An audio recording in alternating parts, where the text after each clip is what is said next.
Dans l'actualité également, 3 ans maintenant que Bruno Bernard a été élu président de la métropole de Lyon à la mi-mandat. Une étude IFOP fiduciale pour Lyon Capitale vient d'être publiée. Et ce qu'on peut dire, Amélie Duchamp, c'est que le président est peu connu des Grands Lyonnais. Et ils sont 62% de Grands Lyonnais à ne pas pouvoir dire qui est le président de la métropole. Certains y voyaient Laurent Wauquiez ou même Grégory Doucet. Donc cette notoriété, elle est toute relative pour Bruno Bernard, qui est à la tête pourtant d'une des plus puissantes collectivités de France, juste derrière Paris, une métropole qui dispose d'un budget de 3,5 milliards d'euros et qui fait travailler 9200 agents.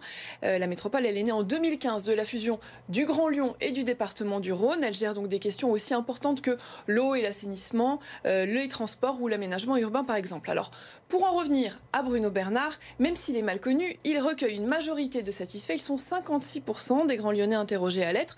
Je vous propose d'écouter à ce sujet Paul Terras, c'est le journaliste qui a signé ce dossier pour Lyon Capitale. Ça pourrait paraître des scores finalement assez bas puisque normalement autour de la mi-mandat on est plutôt entre 60 et 70.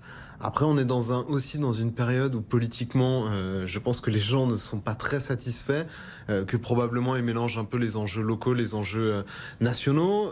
Ce qui est intéressant c'est de voir que leur politique sur le vélo, sur les transports en commun, elle est plutôt suivie.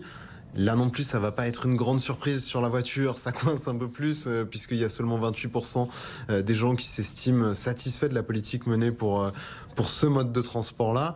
On retrouve finalement les marqueurs classiques d'une majorité de gauche et écologiste. Place de la voiture et du vélo, logement social. Vous pouvez retrouver toutes ces réponses à ce sondage dans le dossier de Lyon Capitale, un dossier qui s'achève avec les intentions de vote. Alors si les élections avaient lieu demain, Bruno Bernard recueillerait 31% des suffrages au premier tour. Il aurait de grandes chances d'être élu en fin de compte, puisque le mode de scrutin de l'élection métropolitaine pourrait le permettre.